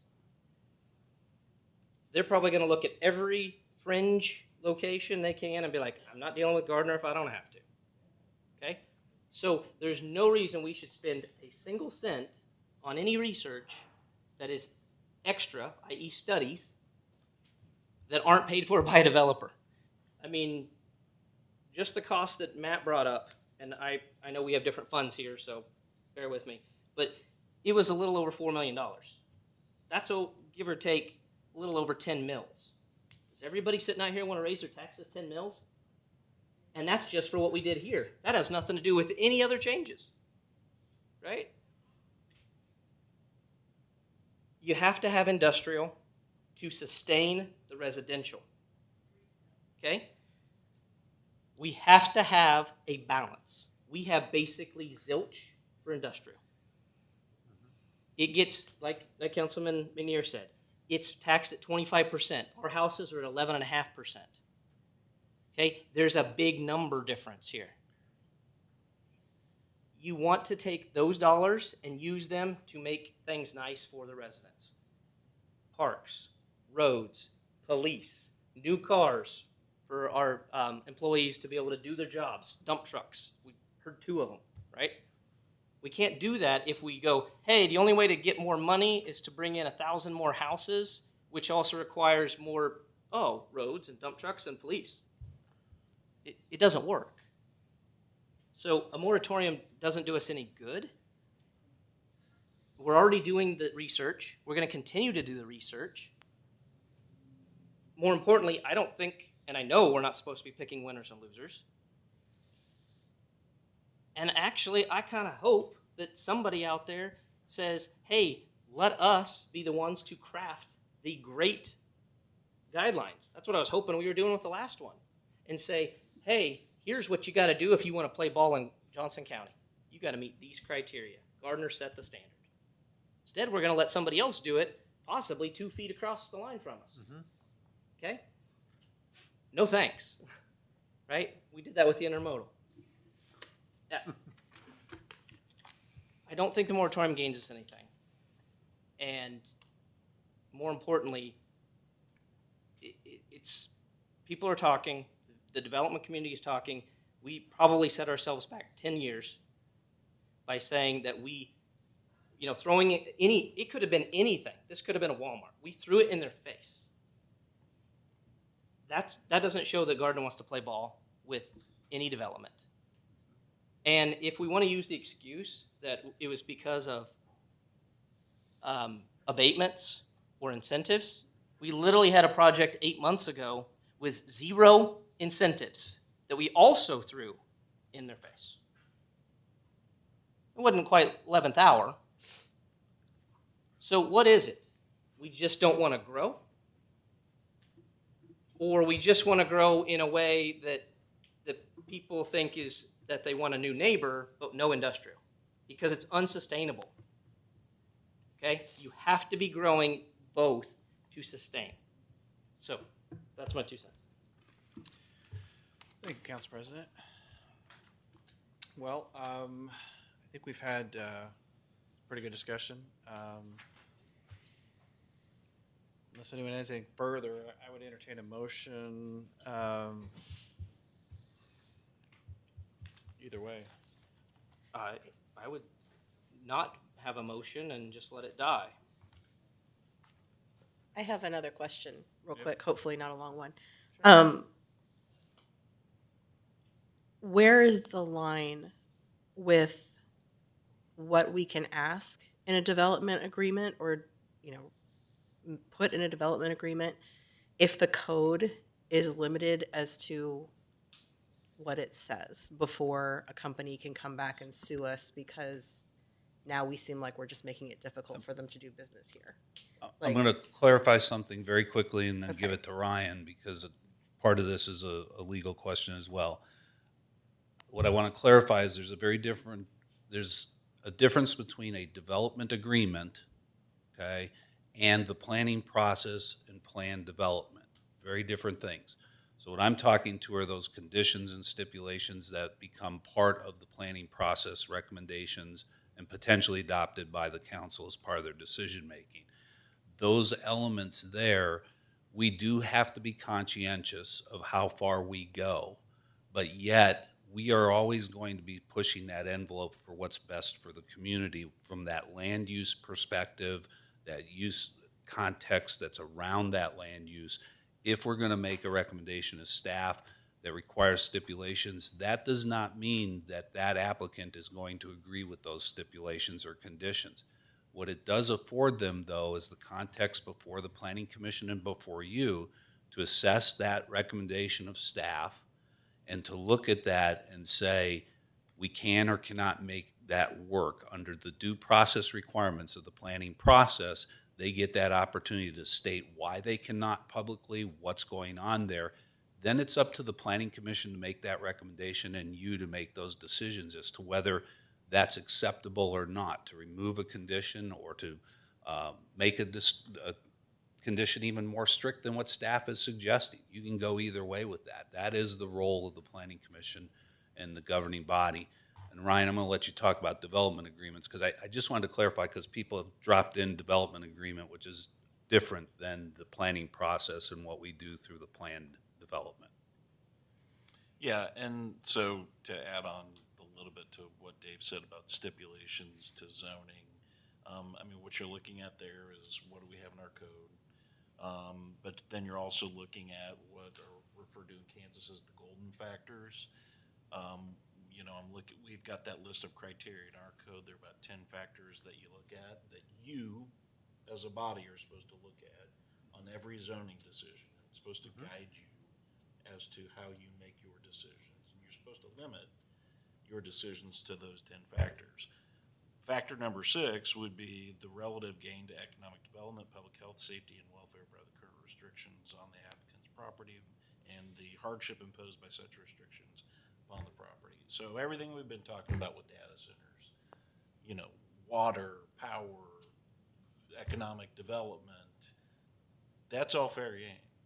And so when you're talking about stipulations, the challenge from the developer, if we put a stipulation they didn't like, they'd have to prove it's not consumed by one of these golden factors. Good luck, they're real broad.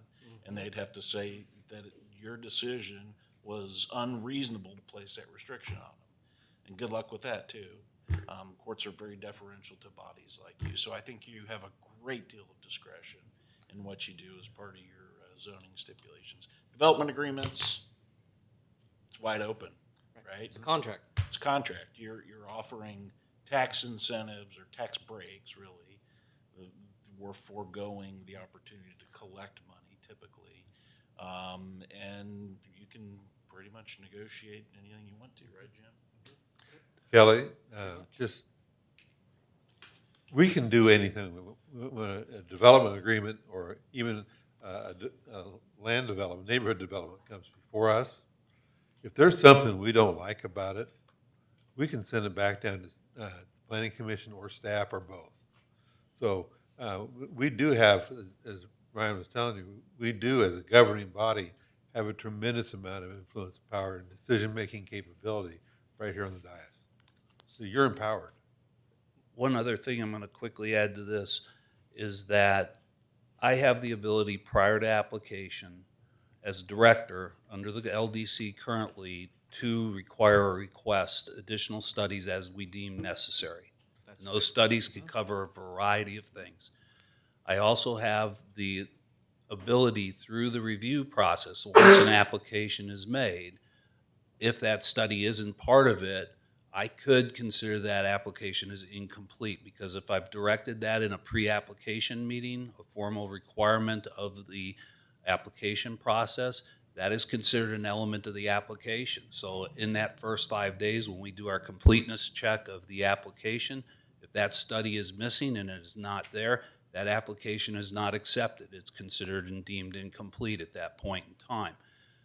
It can also go into the staff review process where we might identify something because we're getting into greater details in that formal review process, that at that point we may come back to them with a review comment that they need to do an additional study at that point in time and provide that to us. Sometimes that causes delays in their application, but they understand that. On a rare event where an applicant would say, we're just not going to do that study, well, guess what's going to be a condition or a stipulation that's going to be heard in front of the Planning Commission and everybody else, and they're going to have to stand up publicly and justify why they're not doing that. And that's up to the applicant at that point in time. And if those reasons are not good enough for the Planning Commission and for you as a governing body, you have the right to deny those things under the golden criteria as well as under the recommendations that have been provided to you through that process. I'm going to add to that. I think I'm speaking for everyone, but I feel like people kind of felt like they were on islands during this last bit here, and some of that's because of coma, and you know, we can't all be chatting, but utilize going to Jim and share your concerns that people are bringing to you, because then we can get it into the development agreement, right? And it's a contract. You can write anything you want, right? We could be like, hey, all of this is a pain in our butt. I want $500 million. Why? What fee? There isn't one. I just want it. Write it in the contract. If they sign it, done deal, right? It's not going to happen. Okay, they're going to turn that down. But we can put things in there. So, you know, I brought up the DBZ study, right? Things like, hey, yeah, you're going to have to monitor the sound. We're going to choose the consultant. You're going to pay for it, right? Not we take your study and you doctored it. No, right? Those type of things. So we can put in those details, but you know, Jim has to know the concerns that he's getting that are, hey, we got to address X. We got to address Y, right? So, you know, like I went to Jim. Hey, if they violate we need to have something for sound, and if they violate it, we have to have a hook, a big hook. Shut them down hook, okay? We have to meet this kind of a DBZ level, right? That'll take care of these people. But if we don't do that, and we just assume it's all happening, there's a chance that it doesn't. Now, we're eventually going to see the development agreement, okay? And then we have comments and concerns, but a lot of times, by the time it comes to us, Jim's already done all the heavy lifting. So sometimes we got to give him some feedback. Okay, that's just a comment for all of us. But this one, I think there was a lot of input from the public, right? But a lot of it was, here's the data, and don't you know this is so bad? Yeah, I do know that's so bad. I know that it's 85 dB inside the building. It has nothing to do with what it's going to be across the street. Okay. And if we stipulate that it can't be more than 45 across the street, ever, right? Or, oh, well, you know, the laws already state X, right? EPA states non-emergency backup generators can run 50 hours a year. When we were in the meeting with Beal, it's like, hey, how about 15 minutes a month? 50 hours is a lot of time, right? No, that's too much time. You don't need to run that much, right? So that was to cut down on particulates and so on, right? They said they would use tier 4 generators instead of tier 2. We were going to put in the development agreement, it has to be tier 4, even though non-emergency backup generators don't have to be tier 4 by EPA rules, right? But we can put it in there. It's going to be. So it's just like things like that that we can control. Agreed. All right, so we've still got new business item number 1. If there's a motion, otherwise, it will die. So moved. Okay.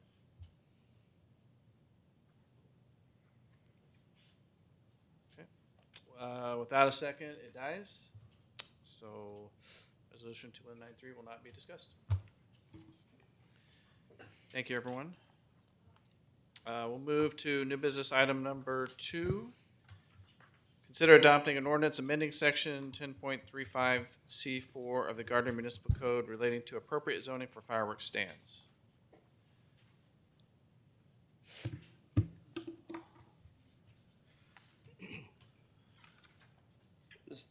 Good evening, Mayor, members of the council. Very quickly, this is an item that came up as part of the last city council meeting. There was discussion regarding the potential, or an inquiry regarding the potential of placing a fireworks stand on the county fairgrounds area. As we looked at it, our initial interpretation from the city perspective, say staff perspective, is that that would not be allowed. In the Uniform Offense Code, it is outlined what zoning districts fireworks stands are allowed to be placed in. County fairgrounds are zoned REC, which is a recreational zoning district. Within the CAF, you've got an explanation of what that allows, as well as what the purpose and the intent of that zoning district is. From that perspective, this is a ordinance that merely would amend the Uniform Offense Code as adopted to include the REC zoning district as a district where you could allow fireworks stands. It does not waive any of the other requirements. So they would still have to meet all of the performance requirements that are required under the Uniform Offense Code. So that means they would have to go through the permitting process, they'd have to go through their site plan review and make sure they're meeting all those performance requirements. With that, I'll leave it to questions. Thank you, Dave. We will open this up to questions or comments. Public comment? Public comment. Okay, council, do you have questions or comments? No, I appreciate staff looking into it and bringing it back to us so that we can make this work for other people. I'm just gonna add to this, and it may complicate it a little bit, but just so you're aware, this is the only property that has the REC zoning district at this point in time. There is a portion of that map that is owned by the Unified School District as well. The only concern we would potentially have, I think it was raised at the last meeting, was what if we ever zone other properties REC? So we're gonna have to be cognizant of that as we move forward if you choose to approve this. Is there a reason why this is the only parcel that's zoned rec? Like what, our parks aren't zoned rec, which, If you look at that intent statement, for the district, it seems like it was carved out specifically for something that has multiple outdoor kinds of functions and uses. And really, when it comes to a park, you're finding that you have facilities that are typically what you would find in any park at a community or a neighborhood level. Here, you've just got so many activities, different types of buildings, different types of arenas, if you will, or, where they conduct different activities outdoors. So I want to say it's partially because of that. Yeah, I think years ago they just said, that doesn't quite Yeah, fit. Let's make something for it. Yeah. Now, there is a portion of the fairground area just adjacent to the pool that is zoned R1 that's sitting in there, but that's why it's that way, I couldn't tell you. Yeah, right. and then, so I walk by this area quite often. Any concerns with it being kind of surrounded by residential? I mean, obviously they still have to meet all the fireworks guidelines, but it is really surrounded Right. by a lot of residential. They'll have to meet the separation distances that we require from residential uses. This is not as unusual as you might think. A lot of the properties that are zoned commercial that are along Main Street, they have adjacent residential behind them and things like that. In this particular case, to the west, I believe it's R5 zoning, and to the east is R2 zoning, so it's a little bit different than a single-family neighborhood per se. It's a little more intense as far as that residential. But again, we'll be able to work, if the location that they're thinking about is where we're at, we'll just be assessing all of those site parameters, and they'll have to meet those site parameters, so. And currently, the way that it's zoned, if a food truck wanted to go there, would that be allowed or not? Food truck permit is what they would need. Okay? They need a cup. So they would have to go through a temporary use permit or a conditional use depending. So if they wanted to make it more permanent, You might recall a few months ago when Moose's was going through that process. Right. They had lost their lease on the personal property that they were on. They were going to the fairgrounds. We were allowing it as a temporary use for a short term, but if they would have become permanent, they would have had to get a conditional use permit under the current zoning, so. Okay. This basically only just allows fireworks to be sold. That's it. Yeah, for whatever that week period, basically. Thank you. Thanks, Dave. Thank you, Dave. With no more questions, right? So moved. Second. Motion Baldwin, second McNear. We adopt ordinance 2879, an ordinance amending section 10.35C4 of the Gardner Municipal Code relating to appropriate zoning for fireworks stands. Councilmember Wade. Yes. Councilmember Johnson. Yes. Councilmember McNair. Yes. Councilmember Baldwin. Yes. Councilmember Dean. Yes. Ordinance 2879 passes. All right, that concludes regular business. Move to council updates. Chief, want to start us off? I believe the gentleman left. I'll get with him to follow up on 199 in relation to traffic enforcement. We did do an update here recently where I asked the team to please put themselves out on the radio specific to this special enforcement so we can help track time, time of day, and other factors that go into that, not just the tickets, because that helps me get an overall view of try to be efficient with our time and to get the best, use of it so that we can hopefully hitting more. So I'll get with him and follow up on 199. Great, thank you. Renee? I have nothing tonight. Matt? Nothing further tonight. Amy? Nothing tonight. So the attorney, you've got to speak a lot tonight. Yeah, nothing further from me. David? No. Welcome, Adriana. Nothing. David? If you'd like me to talk longer, No, I you've can't. done pretty well, Okay. too. I have nothing tonight. All right, Kella? Nothing tonight. Nothing tonight. Okay. Councilman McNair? I just want to say thanks to staff and the rest of the people on the dais tonight. I thought we had a very good discussion and yielded an outcome I probably would have not guessed, but it was excellent. And Matt, thank you for your diligence and presentation on the budget for next year. Dave, appreciate the excellent input. That's all I had. Thank you. Councilman Johnson? I just want to say thank you to the people who came and spoke tonight. We always appreciate hearing from everybody who comes, and so thank you for doing that. I also want to ask real quick for an update on Gorney Park. I know we were shooting for Memorial Day for that. How's that coming along? A little delayed with the weather, probably about 2 weeks from now. Okay. Kind of just Father's Day. Father's Day. That sounds Are we planning a Flag Day. Flag Day. planning a celebration? I mean, Yeah. okay, good. So that's all I've got because I'll start coughing again. Okay. Councilman Ween? I do have a couple things. Thank you to everybody who spoke tonight. I appreciate the discussion. It was, needed at this point in time as we continue to have these discussions. And it sounds like we'll see what the future brings. We've had quite a bit of rain, and I didn't know if we wanted to get out ahead of our mosquito issues in the south side of town. Nice. You're welcome.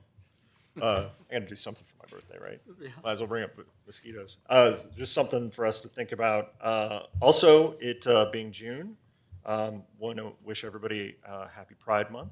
Go out and celebrate as you see fit.